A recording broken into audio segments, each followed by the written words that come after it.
I look at Jamar Chase and it's just like he had an extraordinary year, but I think there's more in there.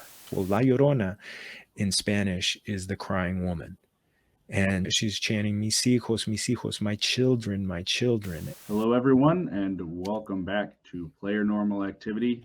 I am your host, Kraig. This is episode 9. Today I'm joined by good friend Jorge Martin. You have seen him all over the place, Twitter, YouTube. He is a founder and video content creator for Familia FFB, which is part of the Fantasy Points Media Group. You can find their show over on YouTube in the off season. I think it's usually on Wednesday nights. You can find it different points of the week, though, given on schedules and all that sort of fun stuff. But you can find that weekly over there with great guests. He's also a member of the Fantasy Sports Writers Association, and he's a former publications director for the Los Angeles Dodgers, which is a big role. And you can find articles that he's had and stories he's covered before over there for the Dodgers if you go online searching for him. So, Jorge, thank you so much for joining me on my show today. Oh, gracias. Thank you. Thank you, Kraig, for having me. I really appreciate it. I love this player normal idea. This whole video concept is fantastic. Yeah, it's something fun and different, and I get to speak to different people, not only about fantasy football, which we all love, but there's a large contingent of people who love that paranormal type of stuff, and just getting to talk to people about something a little bit different is always nice. So thanks again for joining me. And the player you chose to talk about is Jamar Chase, which of course is a big name young player that we all love in the fantasy industry. But what drew you to talking about him today on the show? I look at Jamar Chase and it's just like he had an extraordinary year, but I think there's more in there. And I think we could be looking at the potential for wide receiver 1 this year. I know there's a lot of heat around Cooper Kupp. Cooper Kupp's last season was extraordinary. It was for the ages. It was an outlier season. A lot of times guys not named Jerry Rice, after they have an outlier season, don't follow it up. I mean, we've seen it all before. And Stephon Diggs in 2020 was incredible. He took a step backwards. He was still really good and he had a healthy season, but he just took a step backward. Julio Jones had a year where he had over 200 targets. He took a step backward first. So I'm looking at Cooper Kupp a little bit step back for, again, it could still be, he could be take a step backward and go 1,500 yards and 10 touchdowns. Yeah. Justin Jefferson, another guy. I think he's another guy who has an outlier season ahead of him. He's incredible. There is one thing that's kind of tipping the scales for me with Jamar Chase. I look at Jamar Chase is last year he did as a wide receiver 5. Finishing the season in wide receiver 5, he did it on 128 targets. Everybody else was doing it closer to 10 targets a game, 160, 170. Kupp had 191 last year. He did it on 128 targets. I'm just like, I think there's more there.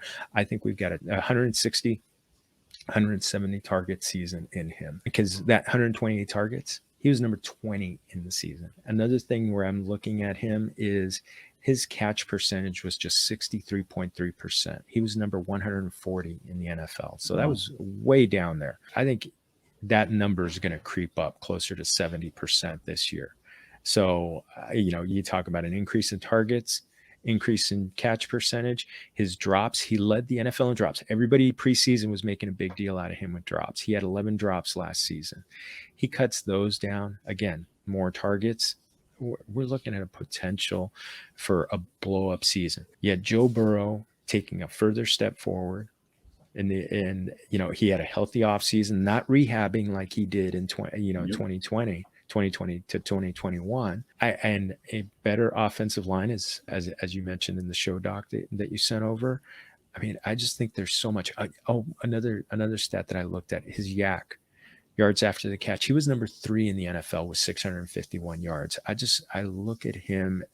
This is a guy who announced his presence with authority last year, and I think he's just going to come up. I mean, he's in Dynasty. He's right now the wide receiver 1, often going off at the 102. I think he's going to be a big payoff this year. Yeah, and it's not like he was doing this with no one else there. I mean, T. Higgins alongside him had a great year. Joe Mixon had a great year at running back for that team. So it's not like it was only Jamar Chase and no one else was doing anything. So we've seen him be able to produce at that level with other fantasy relevant, high-end fantasy relevant players around him. But there isn't a whole lot else on that team. They have those three nice receivers. They got a good running back, but it's not like there's five receivers deep that they're going to be playing out there consistently to go after. Given that there was some time in between when he had played with Joe Burrow in college and then coming to the NFL, they still had that connection. But is that something that you're counting on continuing to grow and that familiarity being something of importance? Very much so. And actually someone recently, and I think it was our mutual friend Jeff Bell at For Whom J Bell Tolls, he put out a tweet showing how receivers often have a more expanded route tree in their second year because they've had time to develop in the league and teams expand what they're doing with those players. I think that's what's going to happen with Chase. They're going to use him all over the field. They're going to find different ways. And the other thing that really showed me with him is how he got better. And as the games were bigger, Burrow was still looking for him very much. I mean, in the playoffs, these were his targets. He had 12 in 12, 6, 9, and 8. So he was still very much involved. And people who watch closely those battles with Jalen Ramsey, he got the better of him on several plays, including the play where Aaron Donald on the fourth down play where Aaron Donald got Joe Burrow and got to him and ended up with an errant throw. He had beaten Jalen Ramsey. In fact, he made Jalen Ramsey slip, and then he had him beat. If Joe Burrow had another second and a half, the Cincinnati Bengals are probably Super Bowl champions. Now, there's two things that I look at also with him. He has the potential for explosive games. His best game was 11 catches, 266 yards, and 3 touchdowns. He won people a lot of money in week 17 with that game against Kansas City. There's been some kind of a recent trend with fantasy analysts in looking at week 17.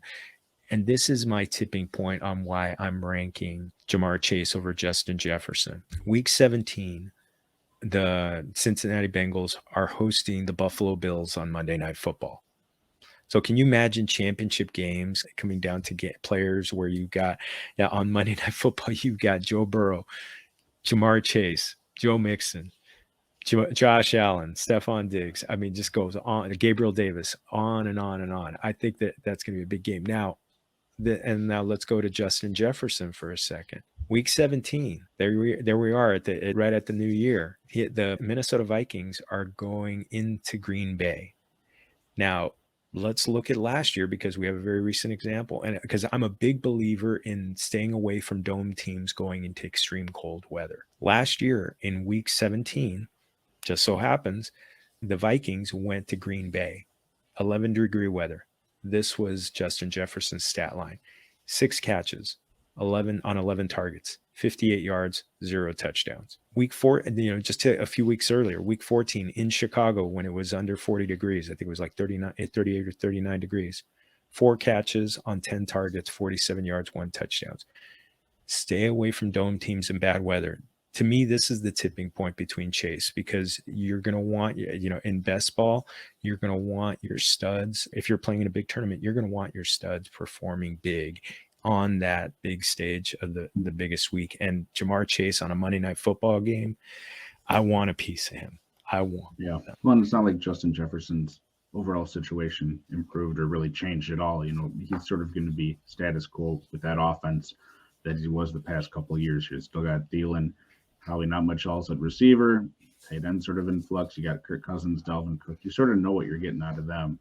But to your point, it kind of feels like that first year with Jamar, there's even room for him to get better, which, it's an interesting debate people are having out there, Chase versus Jefferson. I don't really know that you can go wrong, but it is interesting to sort of look at the two of them and compare their situations and, all right, what are they going to have here for possibilities?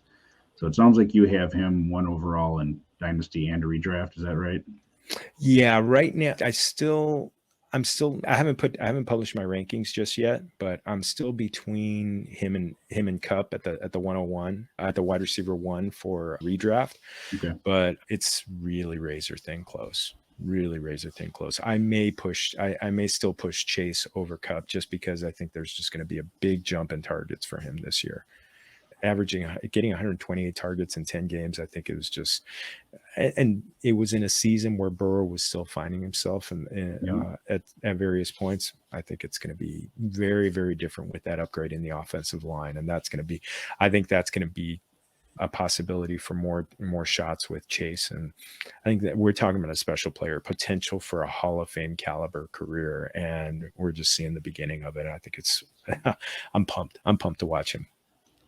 Yeah. And, with that young offense as a whole, T. Higgins, I think, is what going to be in his second or third year himself here. Joe Burrow, same sort of range. It's a young offense overall that has a really just explosive team around it. The defense is better. We could be looking at this being a Bengals team to be reckoned with for a long period of time, which, knock on wood for the Bengals fans. We haven't really had that for a while, but it's fun to see, young offenses grow together. And I'm really excited for it too. And you mentioned T. Higgins. Now, he recently had labrum surgery. And so that's something that it impacts players. I mean, he's going to come back healthy, but he may not be able to train as much. I've seen players come back from labrum surgery where they're not able to do upper body work, and it really limits their power. And so maybe he's going to get off to a slow start on the season. Maybe those contested catches, he's not going to be as much of a factor. And that's why I look at it could open the door for Chase to have a bigger runway at the beginning of the season. I mean, it may open the door a little bit for Tyler Boyd, but I think it definitely opens up the possibility that Jamar Chase has a great start to the season next year. And hopefully big finish with Buffalo, that big game against Buffalo Bills. I can't believe I'm already pumped up for a Monday Night Football game in January. And here we are, here we are in June. Yeah, well, that's the sort of stuff you got to pay attention to when you're playing fantasy football, whether you're in a dynasty or redraft league, or even, like I said, the best ball leagues, because that's when the championships sort of get won as well. And we know that with the way they've set these things up, those last few weeks of the season end up mattering a lot for playoff seeding. We saw it last year, and I like that the NFL's done that to make these end of the season games more relevant as opposed to sort of throwaways that they had been in several years prior. Yeah, those island games are spectacular. And actually, the Sunday Night Football game, unrelated, is Rams against the Chargers at SoFi Stadium. So wow, I think good one. That's good. I think they really, really made some great primetime games, and I think they really set up Amazon for those Thursday night games. It's going to be a blast. Baseball season's happening, and it's fun right now. But man, I'm already pumped up for football, and we're a whole summer away from from the football season being here. Jamar Chase is certainly a young, exciting wide receiver in the NFL, and I agree. I think he's going to go on to do great things. So we'll have to see how it plays out this year. For everyone watching, thank you for watching during its premiere. Make sure you hit like and subscribe over on YouTube if you have not. You can let us know in the comments if you have any thoughts on Jamar Chase. I'm sure pretty much everyone in fantasy does. We'll get back to you in the comments there. But we're going to move from the football field to the 40 and now. Jorge's got a very interesting story about it's a ghost story, but it's one that isn't necessarily as much known in the United States here as it is down south in Mexico and Latin America. I'm hoping I get this right because I say it right in my head all the time, but then words don't always come out the best. But La Llorona, did I get that right? Yep. All right. So Jorge, go ahead and tell us your story. Well, La Llorona is a Mexican legend that it goes back hundreds of years. It was a woman. There are various stories, various versions of the story, but one of the stories that is most prevalent, it's a woman who she has a family and a couple of kids and falls in love with the man. And she wants to kind of start a new life, so she drowns her children. And then in her agony, she ends up dying. She ends up drowning herself. And there's various versions of it. And what happens is that over the several years, there have been reports of sightings, oftentimes near bodies of water, of a woman dressed in white, kind of almost floating, not really walking. And she's chanting, mis hijos, mis hijos. Well, La Llorona in Spanish is the crying woman. And she's chanting, mis hijos, my children, my children. And people who have claimed to have seen her have seen that she's got tears that are actually blood. and that she's resplendent, and that sometimes when people have gotten close to her, they hear just a freakish shriek that's just spine tingling, that you just say it's just someone who is in extreme pain. And this is a legend that's been passed down generations and generations, and it's something that kids are taught in Mexican Latino families are taught about this crying woman. And maybe it's something that's kind of a story that's told and retold just to kind of get kids to kind of get in line. But it's something that still is very, very spine chilling. And I had an experience. There are people who've said they've seen them. One of my uncles, who was in Jalisco who was growing up in Jalisco at the time, stayed in Mexico. He said he was out one night with his friends, and that he saw this woman in white. And they didn't hear her. She was far away, but it was just kind of like she had a light around her, and they just kind of like were just frozen and just kind of said, okay, we're out of here. My experience was, I'm in fourth grade, and I'm at a table in my fourth grade class. We had four of us at our table. Our desks were pushed facing each other. And so I was closest to the board, which is where the chalkboard was, a few feet to the side. And a young lady was sitting across from me, and then two other kids, one to my right and one to her left. And we're just sitting around, and the young woman who was ahead of me, now, I think we're 10 years old at the time, she asked if we'd heard about La Llorona. All four of us were from Mexican households and Latino families. And we started to talk about La Llorona, and whether she was real or not. And we're talking, and we're part of the way through the conversation when there was a ruler that was up on, how the chalkboards had just kind of like an inch worth of a shelf on top. And there was a yardstick, long plastic yardstick, that was on top of the shelf. Nobody touches the shelf or anything. And then we're in the middle of this conversation about La Llorona, and all of a sudden this yardstick falls right between me and the girl in front of me. And it just like almost fell in the perfect spot so that it didn't hit either one of us, but it fell exactly in between us. And I just was like, we were freaked. That was La Llorona. That was La Llorona. That was La Llorona. And we were just like, we gotta stop talking about her. Stop talking about her. She's here. She's here. She's here. Do not get her. Do not get her. Do not. We don't want her to take us. So, because that's the Mexican legend, that supposedly she would be looking for her children, and sometimes she would be looking for children when she'd be looking for children near. And now we were nowhere near a body of water. When they were close to this body of water, she would be looking to take these children to drown them. A few years ago, there was a movie called La Llorona, which actually one of my middle school classmates worked on production on the movie. And he actually sent it to us and said, hey, love for you guys to see the movie. And I told him, God, this is a guy I played Little League with. Our families have known each other since we were 7 years old.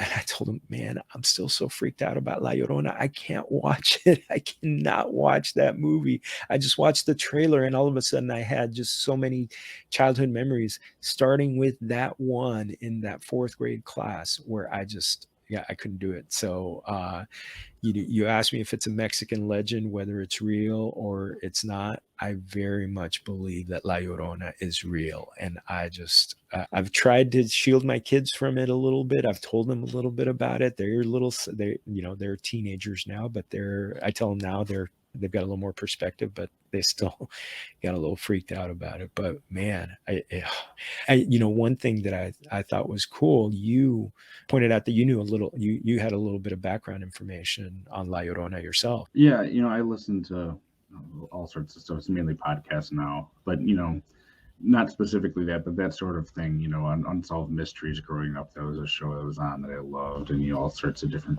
ghost stories and magazines, podcasts, YouTube, just people telling stories and things like that.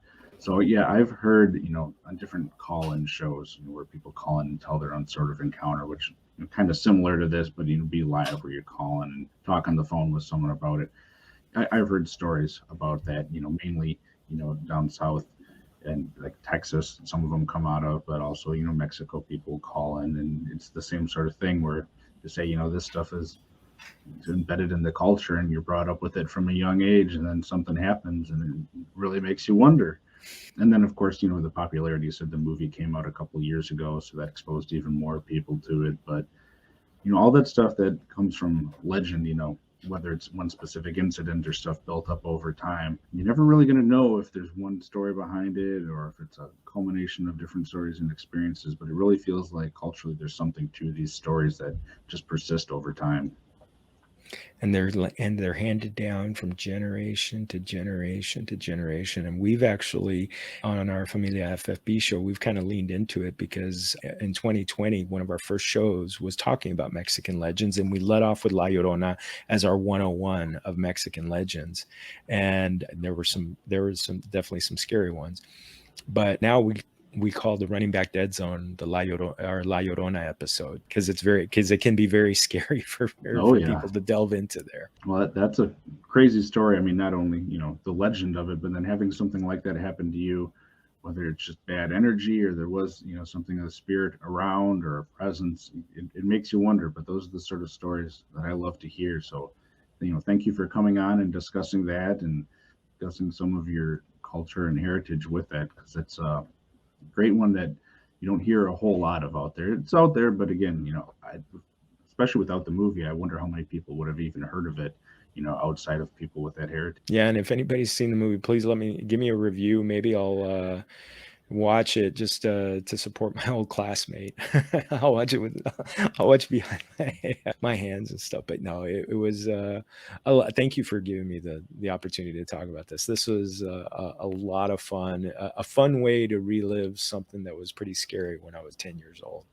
Yeah, that stuff sticks with you, and really appreciate coming on and talking about it. And if you ever have anything, if anything comes up again because you talked about it on my show, let me know. We can have you on again sometime. But before we close here, why don't you let everyone know again where they can find you and your work?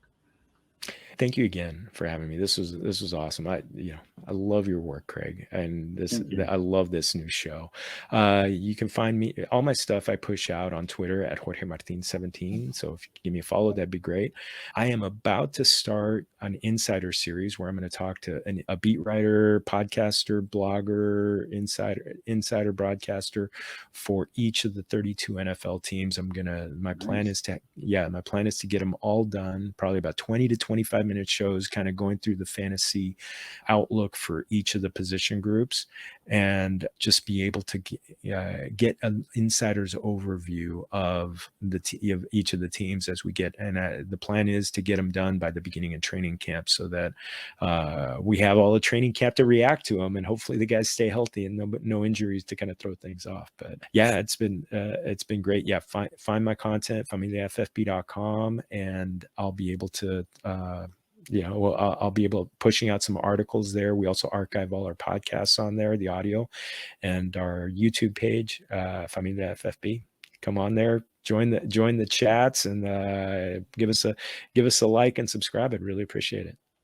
Chat is always fun and lively, just like your shows. So yes, jump in there if you catch them live. Yeah, occasionally we'll talk some Mexican food too, so you never know. No, all sorts of good stuff there. Not just with fantasy football stuff. That stuff's good, but there's more to life than fantasy football. So make sure you check out all of that great info he has for you. And thank you again to everyone watching and listening, whether you're at the premiere or later on. And remember, whether you're interested in Jamar Chase or the Jersey Devil, we're going to have you covered here on Player Normal Activity. Thank you again for watching. Hey, thanks for watching. If you'd like more great fantasy football content like this, please click the link down below here.